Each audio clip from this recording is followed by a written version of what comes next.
muchas gracias por acompañarnos. Estamos iniciando este ciclo de reportajes, todas las voces en la red, en nuestro portal de noticias vocesapuntes.com, para tener el testimonio de vecinos nuestros, de ciudadanos, de empresarios, de políticos, de primeros pobladores, de mucha gente que en definitiva ha construido historias en esta querida ciudad nuestra y en la Patagonia. Por eso queremos darle una apertura a este espacio que permite de alguna manera ir conociendo algo más de aquellos vecinos que vemos cotidianamente, que conocemos. Es necesario tal vez conocer un poquito más allá de su historia de vida. Hoy estamos con Luis Massa, Héctor Luis Massa. Ustedes saben, como todos, Luis es un veterano de guerra, es un hombre que muy joven participó de este conflicto bélico, por eso, por motivo de la cercanía del 2 de abril, estamos con él iniciando este ciclo. Luis, ¿cómo estás? Gracias por acompañarnos en principio. No, gracias a vos por la invitación. ¿Qué te pasa cada 2 de abril en principio? Que siempre un 2 de abril, seguramente me imagino, se mezclan imágenes, recuerdos, situaciones. ¿Qué te pasa un 2 de abril como el que estamos protagonizando en este tiempo? Bueno, los sentimientos son muy encontrados, pero en realidad los veteranos de guerra, creo que en su totalidad, me incluyo también, no solamente nos recordamos en el 2 de abril, sino que por ahí aleatoriamente en cualquier fecha se nos vienen las imágenes de la guerra, de las vivencias que tuvimos en ese momento, ¿no? Sí.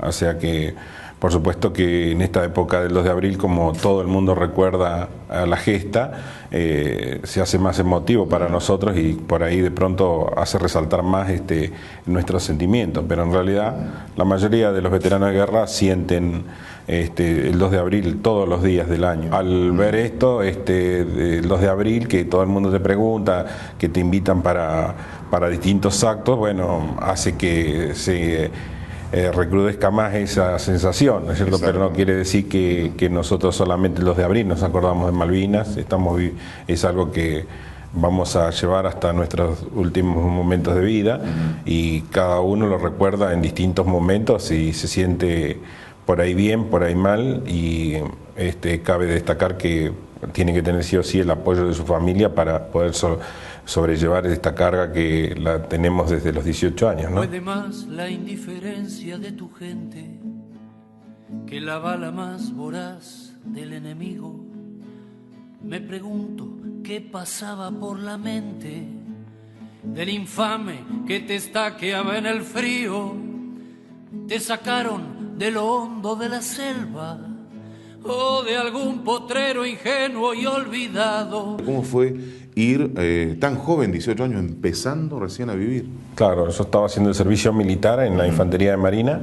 Ya tenía una cierta antigüedad, digamos, dentro de la Infantería de Marina y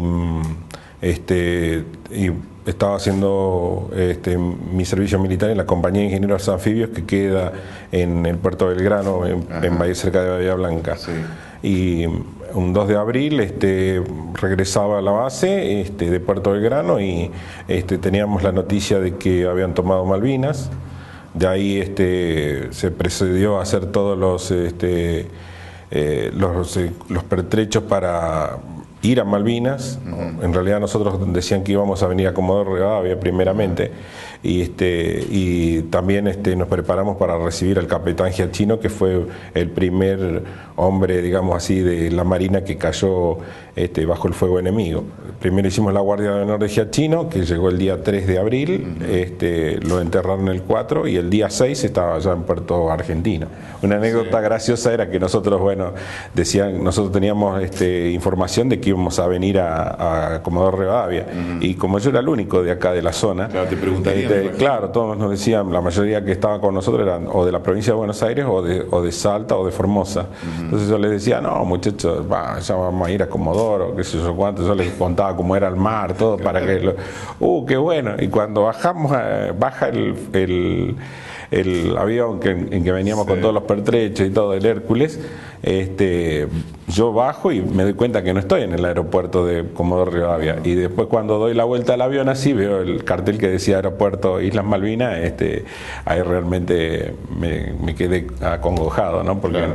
en ese momento todo el mundo quería ir a Malvinas, era ¿Y cuál fue tu sentimiento cuando te diste cuenta que llegabas a Malvinas y no a Comodoro? ¿Y qué te pasó en ese momento? No, en ese momento estábamos todos muy contentos, queríamos ir, creo que la mayoría de los soldados querían ir a las islas y después cuando la cosa se complicó a partir del 1 de mayo, ya muchos ya que se querían volver.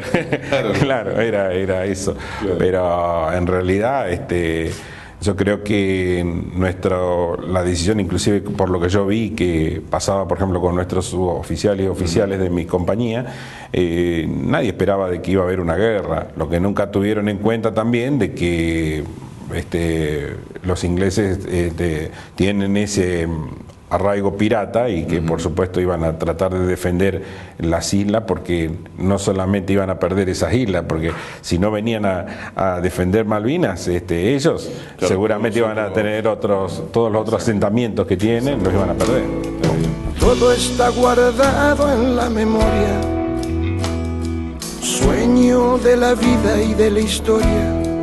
¿Cuál fue tu función ya en el teatro de operaciones, como se dice, que de alguna manera, comenzaron las acciones y demás? ¿Cuál fue tu función concretamente? Yo estaba en ese con un episodio? equipo de radio y un equipo de radar ahí en la isla Borbón, en el estrecho de San Carlos, en la entrada del estrecho de San Carlos. Ajá. ¿Y cuál era tu función ahí? ¿Informar todo lo que se veía, sucedía? Nosotros lo manteníamos al equipo de radar en funcionamiento cuando podíamos, con los pocos elementos que teníamos, y después nosotros vía radio informábamos las posiciones de que veíamos, los movimientos que había en el estrecho. Nosotros informábamos, por supuesto, a Armada Argentina y, como te decía antes, con esa cadena de mando, ¿no? Claro, claro. Pasábamos posiciones y demás. De hecho, nosotros pasamos las posiciones del portacontenedor Sheffield cuando lo bombardeó el avión superestándar de la Armada. Nosotros le dimos las coordenadas. Y también dábamos coordenadas para fuego antiaéreo, para el batallón antiaéreo que era también de la Armada Argentina, que estaba junto con nosotros. Es decir, que la información era clave, digamos, lo que manejaban ustedes con el radar y demás, era clave para las estrategias militares y demás que se debían tomar como decisiones, me imagino, para avanzar. Sí, nosotros sabíamos, por ejemplo, cuándo eran aviones propia tropa y cuándo eran aviones de fuerza enemiga, Claro. porque los aviones disponían de un radar de cola, que es como una identificación. Entonces nosotros en el radar ese veíamos, digamos, esa pequeña baliza electrónica que nos indicaba que eran aviones de propia tropa. Y todo eso lo podíamos canalizar a la gente de Fuerza Aérea o de Marina, Por ¿no? siempre serán héroes, por siempre serán héroes, por siempre nuestros héroes de Malvinas. Luis, más allá de estas cuestiones técnicas, que son interesantes conocer cómo funcionaba todo eso, ¿no? Pero también está lo otro, digamos, los sentimientos en medio de una situación ahí, en medio de la soledad, en medio de la nada. Tan joven, 18 años, y con semejante responsabilidad además. Tener ahí un radar, dar información estratégica. Bueno, eso medio que como lo hacíamos automáticamente, digamos, no era que... Yo creo que en el momento de la guerra nunca tuvimos idea de lo que estábamos haciendo, de los equipos que estábamos manejando, Claro, ni nada. claro. Lo que sí sentíamos mucho la falta de... Lo que más sentí yo en la guerra fue la falta de una carta. Deseábamos recibir carta, una noticia, algo así escrito, o una encomienda. Yo recibí en todo el tiempo que estuve en Malvinas, recibí una sola encomienda. Y cartas recibí dos. Inclusive una de mi íntimo amigo Lito Coñeca. O sea, la falta de información era lo que más, Claro. y de contacto con tu familia era lo que más avasallaba y digamos, y marcaba a los combatientes. En el caso mío yo tenía la posibilidad de tener un equipo de radio y, podés claro, como establecer yo era comunicación. radioaficionado en ese momento, yo hablaba con Juan Carlos Cuesta y decía que estaba en la estancia Mate Amargo, por decir las siglas de Malvinas Argentina. Está bien, está bien. Porque teníamos prohibido decir que estábamos en Malvinas. Ajá. Entonces decía que estaba en la estancia Mate Amargo y bueno, y por ahí Cuestas me ponía al habla a mis padres, o por lo menos los hacía escuchar. Pero te comunicabas, Claro, sí. algún momento, diálogo tuvieron, sí, digamos. en algún momento sí. Ajá. Y después, bueno, es cierto?, la añoranza de que uno siente. Yo me mataba por escuchar que sea un ratito del 21. Claro. Esas cosas eran lo que más se sienten cuando... Quizás cuando era a los 18 años jamás había escuchado el 21. Claro. Pero en ese momento... ahí tomó otro valor, digamos, claro. Tomó otro valor. La memoria pincha hasta sangrar a los pueblos que la amarran y no la dejan andar, libre como el viento. ¿Cómo fue el otro momento, el momento de la rendición, digamos, el momento de decir, bueno, se terminó acá, perdimos? ¿Cómo fue ese momento, Bueno, nosotros durante la guerra soportamos muchos intentos de intrusión en la isla nuestra, inclusive como teníamos el radar, soportamos continuamente fuego naval. Que creo que es lo más triste que le puede pasar a una persona, no ver quién le tira, ¿no? Claro. En ese momento. Que de repente se escucha escucha el ruido, y por el ruido ya sabes que a dónde va a caer la munición. Eso creo que es lo más terrible que puede haber. Nosotros tuvimos 2 intentos de desembarco muy grandes, que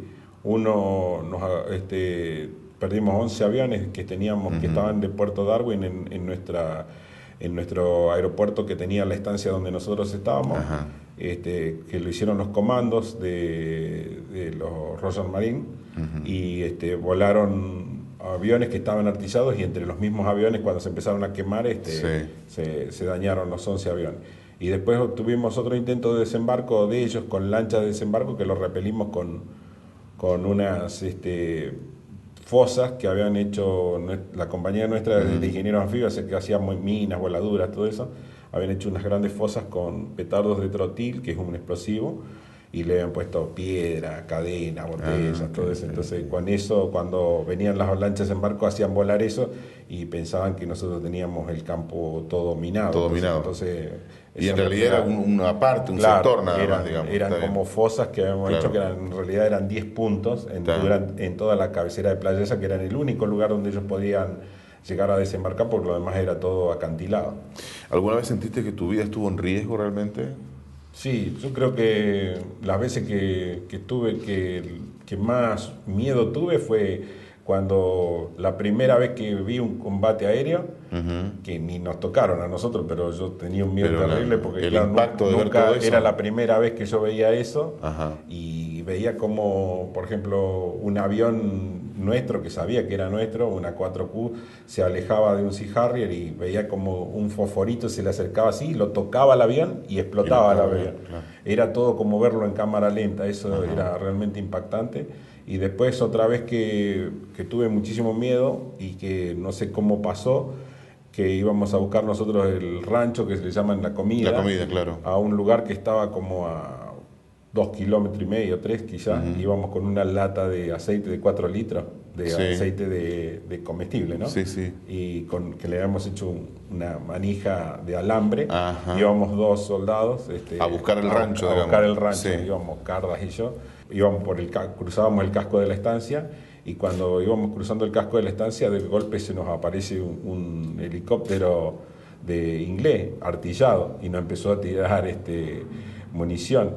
Y corrimos y cruzamos un canal que había de agua, que tenía alambrado de los 2 lados de 5 hilos, y era como de una distancia de 2,5 metros más o menos. Y aparecimos del otro lado del canal, y con la comida encima. Y nunca supimos, después hicimos el intento de ver si lo podíamos hacer, y nunca pudimos hacerlo.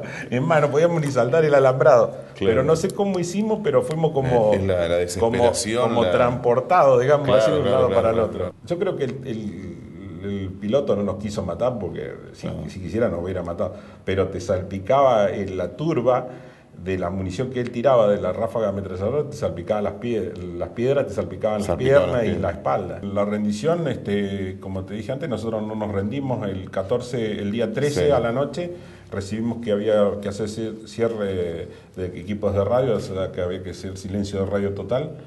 No podíamos usar la radio, y que esperábamos indicaciones. El 14 ocurre la rendición, nosotros ni nos enteramos, escuchábamos Radio Carve de Uruguay. Y Radio Carve de Uruguay decía que había un cese de hostilidades en Malvinas. Pero no hablaba de rendición. No decía los resultados, digamos. Claro, ¿no? Exacto, sí. Y el día 16 se acerca un helicóptero de los ingleses con una bandera blanca. Entonces nuestra primera sensación fue que se habían rendido los ingleses. Claro, está bien. Y resulta que se baja en el medio las estancias tienen, generalmente hacen todas las casas alrededor de un patio central, digamos, Claro. muy grande. Y en ese patio central aterriza el helicóptero y bajan soldados ingleses y toman posición. Ajá. Y ahí viene un soldado inglés que tenía un cierto grado de jerarquía y pidió hablar con el máximo el responsable que tengamos ahí en la isla. Entonces estaba con nosotros un guardiamarina recién recibido, que es el primer grado de oficial. Ujú. Y entonces el guardiamarina García fue y se presentó y bueno, y le mostraron el acta de rendición que había firmado Menéndez. Viene el guardiamarina García, nos reúne a nosotros y nos dice, muchachos, Menéndez se rindió. Y entonces, bueno, estaba en ese momento, como te digo, siempre el ego de la diferencia que había entre militares y marinos, ¿no? Que decían, no, pero se rindieron los del ejército, nosotros no nos rendimos, Nosotros no, ellos sí. Vamos a seguir peleando, qué sé yo, era muy encontrado todo. Claro, Entonces dice el guardiamarina García, dice, no muchachos, ¿sabe qué? Vamos a agarrar y vamos a hacer lo que dice el papel, vamos a entregar todas nuestras armas, vamos a poner nuestras armas en el galpón de Esquila, así que vayan a buscar todas sus cosas y listo. Y cuando íbamos nosotros a hacer la entrega de armamento, en ese momento íbamos caminando con Cerda, un chico que se llama Cerda, que es de Neuquén, y Cardas, y bueno, íbamos caminando hablando de lo que nos pasaba, que bueno, ya se terminó, vamos a volver al territorio, vamos a estar con nuestra familia, todo. Y en ese momento habla Cerda y dice, vamos a llegar al territorio y nos van a fusilar. ¿Cómo no van a fusilar? Sí, nos van a fusilar, dice, porque vos, dice, tenías a cargo el equipo radio y el radar, Carda con vos también, Dimitri igual, y yo, dice, a mí me dieron a cargo el trotil y el gelamón, dice, y los detonadores, dice, ¿y qué dice la ley? Que vos no podés entregar el pertrecho militar al enemigo. Nosotros siempre cuando estábamos en entrenamiento te decían, ustedes ante la rendición tienen que destruir todo el equipamiento porque no hay que entregarle nada. Entonces él se le vino a la memoria eso y él dijo que evidentemente cuando volvamos a tierra, a territorio, íbamos a ser fusilados, porque eso es lo que decía la ordenanza militar. Entonces nos pusimos de acuerdo los cuatro y dijimos, bueno, vamos a ayudarnos entre nosotros mismos y vamos a hacer desaparecer todo lo que tienen, por lo menos lo vamos a destruir. Entonces luego dice Cerda, que era el ingeniero anfibio, que era que hacía voladura, todo eso, era soldado como nosotros, ¿no? Claro, claro. Dice, no, ¿sabes qué? Vamos a ponerle un petardo de trotil al radar, otro petardo de trotil a todos los botes y todo eso, y ustedes me ayudan a tirar el explosivo plástico al mar, que cuando cae al mar se degrada. Bueno, entonces lo ayudamos a tirar todo el petardo de eso y él nos hizo las voladuras y volamos todos. Cuando hicimos semejante explosión vinieron los ingleses y nos separaron del grupo. Claro. Y ahí fue donde que después caímos un mes prisioneros, porque no nos creían que éramos soldados. No me digas. Nunca nos creyeron, yo creo que nunca nos creyeron, porque siempre nos preguntaban, siempre cuando cambiaban de guardia ellos nos preguntaban que digamos todo de vuelta, ¿viste? Con cripto, clase 62, masa, Héctor, Luis, bla. No nos tomaban en serio en ese sentido, porque cuando nosotros les decíamos que éramos con cripto, ellos decían, no soldier, decían, que Claro. no éramos soldados nosotros, ¿viste? Claro. E inclusive veíamos cómo los otros compañeros se iban en los barcos, venían para el continente y nosotros quedábamos ahí. Se quedaban ahí. Claro. Luis, nos queda poquito tiempo, pero bueno, me gustaría de alguna manera ver cómo fue también ese volver a Caleta, volver a la ciudad, volver a encontrarse con los tuyos. No sé, ¿cómo fue tu regreso en ese sentido? Bueno, yo después de estar un mes prisionero de guerra de los ingleses, cuando ya había terminado la guerra, la mayoría volvió entre el 14 de junio y el 17 de junio. Nosotros nosotros nos entregan el 15 de julio en Puerto Madryn. Entonces, de ahí nos llevan en un avión a Buenos Aires, de ahí al Hospital Naval Río Santiago, nos hacen una pequeña revisación y de ahí nos mandan a cada uno a Puerto Belgrano.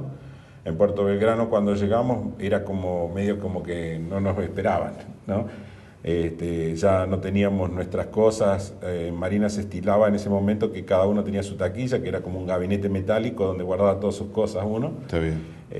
Ya mis taquillas ya no existían, ya como que nos daban por muertos directamente, ¿no? nos dieron nueva ropa y salimos de licencia. Cuando salí, mi hermana me estaba esperando, mi hermana mayor me estaba esperando afuera, junto con mi sobrino, que en ese momento era un bebé, y mi cuñado. Y bueno, fue una emoción muy grande encontrarse ahí. Después, bueno, viajé a Caleta, y cuando vine a Caleta, me encontré con mis padres, y luego, bueno, era lo que pasó, creo que a la mayoría de los veteranos de guerra, es que nos empezamos a ser usados. En ese momento mucha gente se acercó a nosotros, qué sé yo, Picho Carrizo, el Robert Vidal, la dirigencia del momento, ¿no es cierto? Se acercaron todos, te ofrecían el oro y el moro, sí, te damos pasaje para que vayas a tal lado, para que te vayas a descansar, becas para estudiar, pero no te hagas problema, te la vamos a dar todo, qué sé yo, casa, lo que quieras te dan. ¿Y se cumplió eso? Nada, nunca se cumplió nada. Y creo que desde ese momento nos empezaron a usar a los veteranos de guerra. Yo después de eso estuve, digamos, no quería saber nada de hablar de Malvinas, 10 años que no quise hablar nada de Malvinas, hasta que después empecé a darme cuenta de que no ganaba nada con quedarme callado, y cuando fue el encuentro de los 20 años en Malvinas, yo trabajaba en un canal de televisión de acá. ¿En Tierra del Fuego fue el encuentro? Claro, fue en Ushuaia. Sí, claro. Yo, bueno, me peleé hasta con el encargado del canal para irme, y me fui. Como que sentía la necesidad de ir. Y ahí me di cuenta que había compañeros míos que encontré que no nos conocíamos. Fue algo muy emotivo, ¿no es cierto? Nos conocíamos por los distintivos de las compañías. Y había chicos que habían viajado, qué sé yo, como en el caso de Páez y todo eso, que habían viajado desde Salta. Vos viste como muy movilizado con ese encuentro, yo me acuerdo de eso. Sí, y de ahí volví y empecé a tener otra visión, ¿no es cierto? Como que me dieron a entender mis compañeros de que nosotros habíamos perdido la batalla en Malvinas, pero nosotros teníamos que seguir luchando por la gesta de Malvinas día a día, malvinizando, tratando de hacer entender a los jóvenes lo que es la guerra, lo que son Malvinas, cómo se puede hacer para volver a recuperar Malvinas por la vía pacífica y diplomática, ¿no es cierto?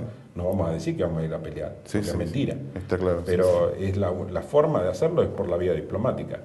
Y hacer entender a los jóvenes de que nosotros tenemos que darles un sentido nacionalista a la patria, y que empiecen a querer primero el terruño, el lugar donde viven, y después empezar a querer también a Malvinas, que es una hermana que está lejos, que la queremos recuperar, como dice la canción, la hermana perdida.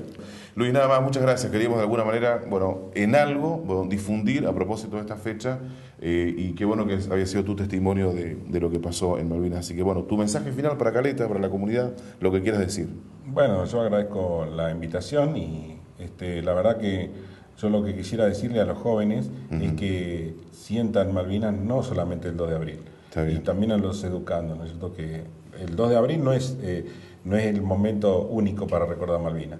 Malvinas se puede recordar cualquier momento, y nosotros, los veteranos de guerra, si bien somos pocos acá en Caleta Olivia, somos apenas 7, estamos dispuestos para tratar de contarles nuestras historias de vida, que son completamente distintas una de la otra. Claro. Yo no tengo la misma historia de vida que tienen mis compañeros, porque cada uno ha estado en distintos sectores y ha afrontado distintas situaciones.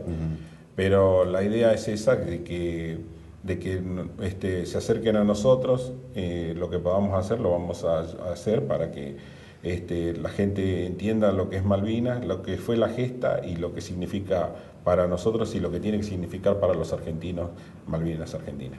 Muchas gracias, Luis, muy amable. Gracias a vos. Señores, todas las voces en la red, Héctor Luis Maza, el testimonio de un vecino nuestro, Luis Maza, que conocemos hace muchos años, pero que también de alguna manera ponemos en valor aquí en todas las voces en la red. Muchas gracias. Por siempre serán héroes, por siempre serán héroes, por siempre nuestros héroes de Malvinas. Y por siempre serán héroes, por siempre